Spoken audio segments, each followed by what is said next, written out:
So we know by now that the Fed, Mr. Jerome Powell, all of his little Fed buddies, and all those 400 economists that he has behind him that look at data, read data, and do all this amazing stuff, we know they're always late to the party to raise rates, late to the party to cut rates, which they literally just admitted a few weeks ago that they were late to cut the end of last year. And right now they are admitting that, hey, we're okay if we're late, we'd rather be early. And what is the most frustrating part about all of this is that it doesn't just affect real estate. It's affecting real estate, yes, residential, commercial, affordability, home prices, right? People can't refi, they're stuck in their houses. Also, this affects small businesses. The small businesses of America cannot go get that amazing debt that these big companies. And what you might not understand that you're watching this video is those big companies you see, they don't get the same debt as a small business. Their rates that they get are way lower, way more attractive, way better terms. So the small business person is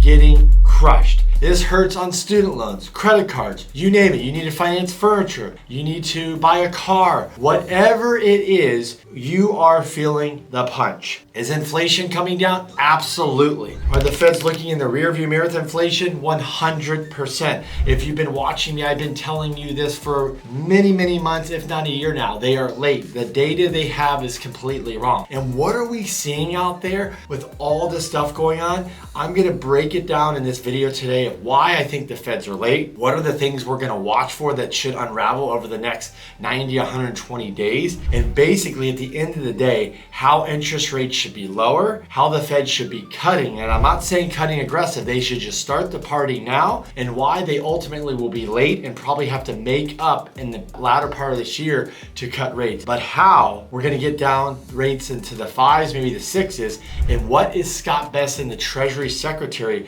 talking about where he sees the 10-year Treasury, where he sees rates, and where he sees he can see improvement in the market once this big, beautiful bill passes that's going to deregulate a lot of stuff in our business. But before we jump into all that, folks, if you've never met me, welcome and thanks for watching. My name is Kenny Simpson. I focus on 1 to 4 unit financing. That means I help people buy and refinance 1 to 4 unit properties. Whether you're a first-time home buyer, whether you're a real estate investor, whether you're self-employed, right? And you need help, I'm your guy. I can help you out. I've been doing this about 20 years, helped over 5,000 clients, funded $1 billion of loans. So that means I've done this a lot of times, had tons and tons of conversations, help people every day, every week. And if I can help you, please reach out. So again, thanks for watching. And yes, I do create content. So if you see me, you're finding me now, you'll notice I'm all over the place. You should definitely be following me on my Instagram right here at Kenny B. Simpson. There's a lot of great stuff going on there. Also, if you're getting this, maybe you're not on my email list, you should definitely sign up for my email list. And all this stuff, simply you can find at the bottom of this video in the captions, you'd be able to find where to sign up for my email address. But if not, always go on my Instagram and reach out to me and DM me about getting my email address. But without further ado, if you want to contact me, the best way is email, text me, call me, or DM me on my Instagram. I love to talk, love to help you out with any of your problems. And that's what we do these days in this real estate market. We are solving a lot of problems. But anyways, let's get back to the video. Let's get back to why you're here, because I know you and I want to know the same thing. When are these damn interest rates going to come down? And when can we start planning on making things more affordable? Maybe you need to buy an investment property. Maybe you need to refinance an investment property. And maybe you're also excited about what's going to happen in this big, beautiful bill that looks like it's going to pass, and how that bonus depreciation is going to come back too, which I'm going to talk about in another video. But I'm really excited about the future here with the deregulation and getting back to some of this solid stuff in real estate that can really help us drive growth, get these interest rates down, and help a lot of people out there that need to refinance, buy.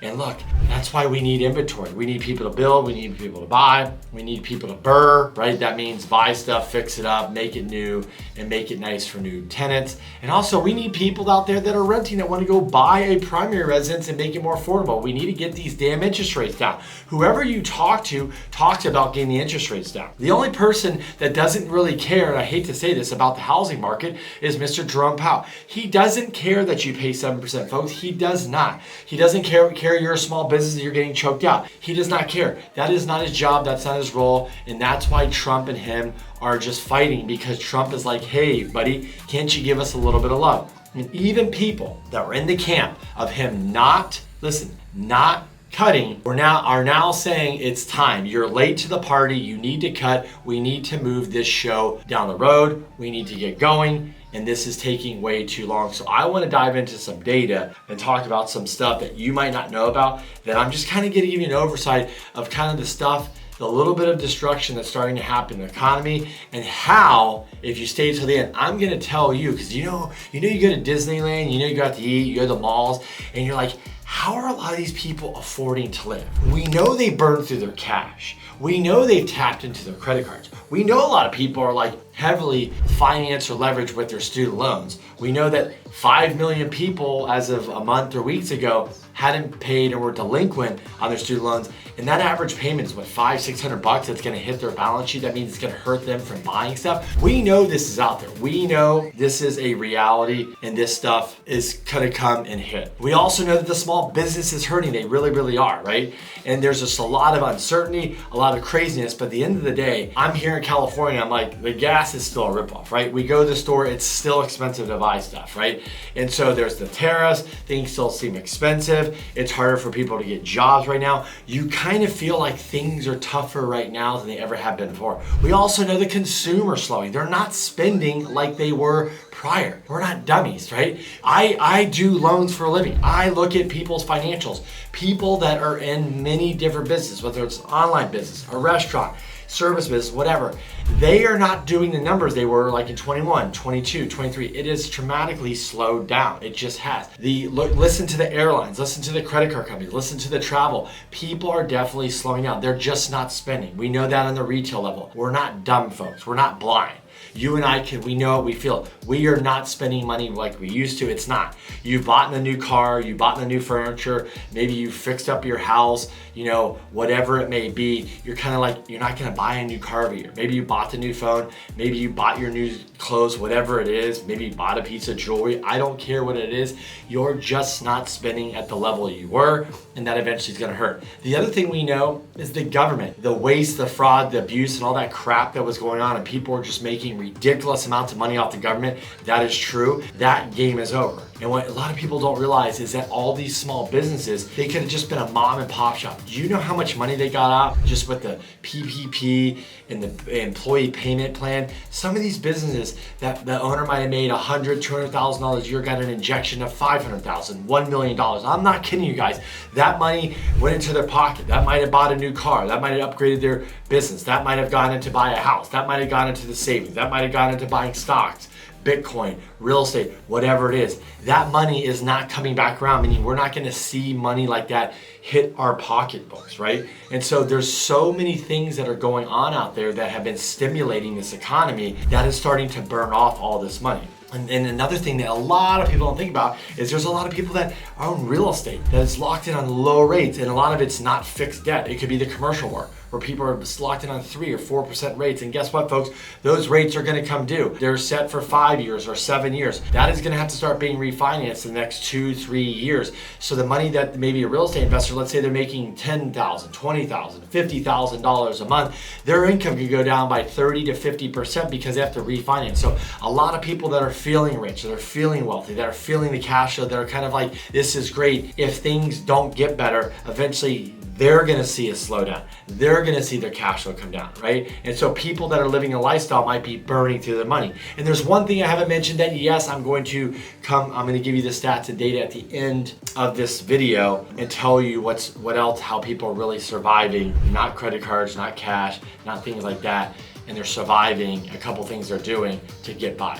But let's dive into the data now. Let's see what's really going on and how we think the Fed is missing in today, and how we think they're just out to lunch. They're all in. And remember, the 400 people that work at the Fed, they're those people that are the really smart kids that went to school, got the master's, got the Ivy education. They've never ran a business. They've never had payroll. They've only known as here's a check, here's a food in your mouth, here's a silver spoon, here's a food in chocolate. I'm not saying they're all like that, but these people have never run a business. They don't understand pain is. They just know to go to school, school, get an education, and go out and get a nice paying job, and they just look at data and they think that's just what it's all about, right? But they look at it in a certain way, a certain algorithm, which is late. So they are late to the party always because they're looking in the rearview mirror. So inflation, the Fed target is, they focus on the PC, right? That is their inflation target. There is the CPI and the PPI. So PC is going to be coming out again. So with that being said, their target is 2%.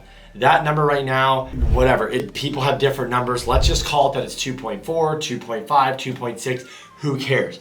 The reason why that number matters is because if that number was 2%, if it was below 2%, the Fed would be going, oh my gosh, the economy's slowing down too much. I'm choking the economy out. We need to stimulate it. It's actually going down too much, and we need to basically pump some stimulus into the economy. Well, there's a website called Truflation, Truflation. They take over 10 million data points. They look at this stuff daily, and they look at the real-time data of the numbers, of everything that goes on in there. And I'm not going to spend this video, but if you want to go check it out, you will see that Truflation is real numbers. It moves up and down, but today that number is in the 1.5, 1.6. So we already know that the real inflation number, especially if you just take rents in place, we already know that the Feds would be hitting their target. They know this too. They just ignore it because their model's late. So the information that's in their model is not current. So can you believe that we're in 2025 with all the data, with all the AI, all this technology, right? And basically they want to use old data and basically give you a number. So we know that they're wrong on that number. We also know, right, that GDP last quarter was not good. So like GDP that's been coming out has been lower than expected, and we're missing, right? We also know that consumers, that mortgage delinquencies are higher.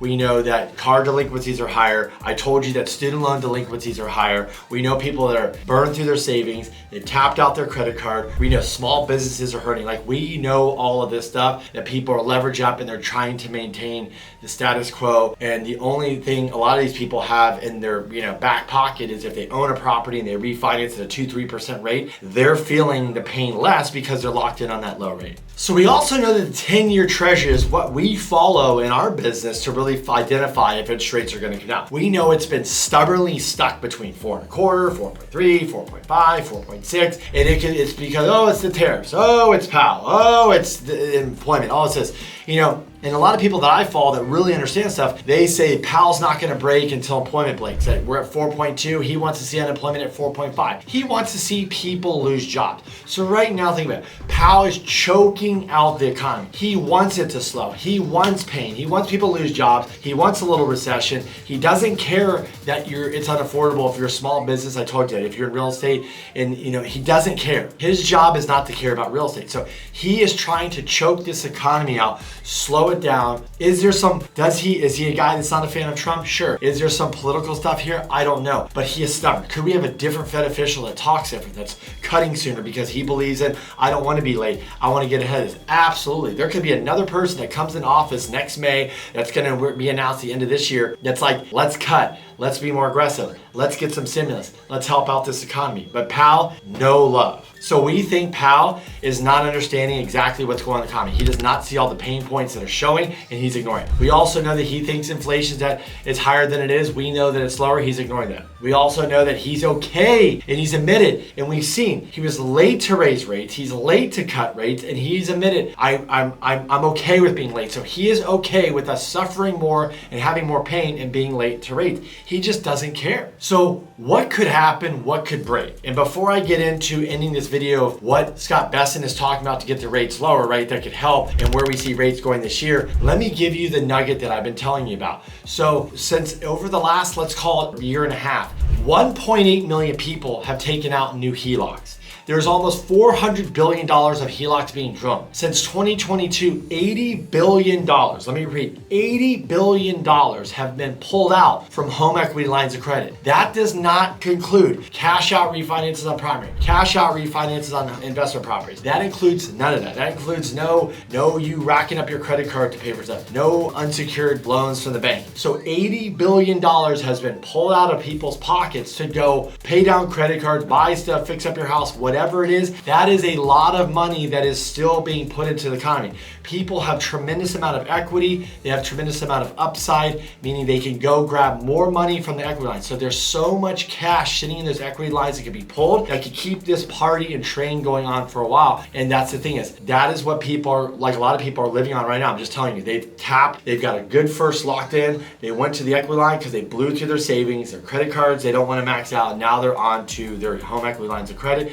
And that is what they're doing to survive in today's economy, because maybe their business is not making money. Maybe they're just maintaining. Maybe they're not getting the bonuses or raises they want. And if you're a small business, you might just be holding on. This is not the years where you're banking money, you're making money, you're just surviving. You're trying to keep your people on. And as we slowly hear, you hear people getting let go. We don't know if people are going to get rehired. We don't know if the government's going to keep hiring, how much money they're going to spend, because the government was propping up the economy with spending. They were propping up the economy with the hiring, and we know that's going to go away. So what does Scott Bessent say about all this? Well, let me wrap it up with this. Scott Bessent's target goal, because they need to refinance $9 trillion of treasuries, is he wants to see a 10-year treasury at 3.9. If we're at 4.5 today and we go to 3.9, just so you guys know, if you're getting quoted, I'm just going to pick a round number, 6.75 on an interest rate, that would almost bring your interest rate down to 6.75. They're also hoping with the deregulation of banks and things like that and getting back to regulating stuff, that the spread between the 30-year fix and the 10-year treasury, I've been over this before, I'm going to go over quickly, is typically sits around 1.6 to 1.8, okay? Those between. That spread today is about 2.4. So if we could see a pickup in there, another quarter basis point, you could have rates in the high fives. And on top of that, there's also a deregulation coming where the banks that buy treasuries, I made videos like this before, the banks that buy treasuries, they actually are incentivized to buy treasuries, but then they're decentivized because they get penalized. Can you believe this? There's like a fee, let's just call it. So they're looking to get rid of this fee so banks would put more money in treasuries that would basically bring down the treasuries and the yields, and that would save you more money, and that could be a 30 to 70 basis point lower to the rate. So just these three things, when we kind of get past this and we get this deregulation, they call it the big beautiful bill passed, we could be looking at getting these interest rates down, some more stability. So we need to pass this bill, get rid of this tariff crap off the plate, and hopefully the second part of this year we can start seeing some of these things come to effect. So we could definitely see residential rates into the low sixes, high fives, commercial rates into the fives, into the fours, and that would really make things better. So I know I went over a lot of stuff in this video. To break it down, here's it in simple terms. Number one, Powell is late to the party. Number two, him and his colleagues, they don't run businesses. They're W-2 employees. They're super smart, but they really don't understand the plumbing and the financials of what is going on in the economy. So they look at certain metrics, certain data points that are old data, and they're not looking at new data. We're over here looking at a thing called Trueflation, where it goes over 10 plus million metrics daily. It's run by AI, and you can clearly see that inflation is much lower. We know that consumers are hurting. We know small businesses are hurting. We know they're leveraged. They have pain. They have credit card debt. They're using their HELOCs to survive, and people are getting raises. Businesses are making money, so people are definitely struggling. We also know that unemployment is starting to have cracks and crumbles, and that people are holding on to these good employees as long as they can because they don't want to fire them and have to go rehire them. And at the end of the day, we know the Feds admit they're always late to the party, so they might have to cut to catch up. We're hoping that the Feds come to their senses, slowly start cutting. We see Scott Bessent come in and really start focusing on how to get these rates down. And we also see these big beautiful bill passing to deregulate things. So at the end of the day, we can get interest rates lower and get these damn numbers down so over 5 million people can refinance. People sitting in the sidelines that want to buy can now jump back in and make things affordable. Help the commercial market, help the small business person, help the person that wants to buy a home, buy furniture, buy things that have to finance and get those interest rates down. And we want to push people off of, not using HELOCs, not using, buy now, pay later type things, and really just get back to the basic fundamentals. But anyways, folks, I know that was a lot in the video. I wanted to break it down. Hopefully it makes sense. But hey, if I can help you with anything, reach out to me. Thanks so much for watching. We'll catch you on the next one.